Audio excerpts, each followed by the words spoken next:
Kashmiri border সেলাই এটা অনেক সহজ এবং যে কোনো ছোট বড় পাপড়ি অনায়াসে বর্ডার করা যায়। সেলাইয়ের ক্ষেত্রে এই কাশ্মীরি বর্ডারটাই সবচেয়ে বেশি কাজে লাগে।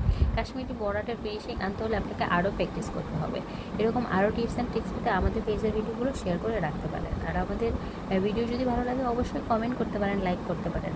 আমি যাত্রাপথে বোরিংনেস কমানোর জন্য আমি এই সুই সুতার কাজটা করে নিচ্ছি, কেননা 8-9 ঘন্টার জার্নি ছিল, সেই জন্য আমি বাসা থেকে সুই সুতাগুলো নিয়ে গিয়েছিলাম সময় কাটানো।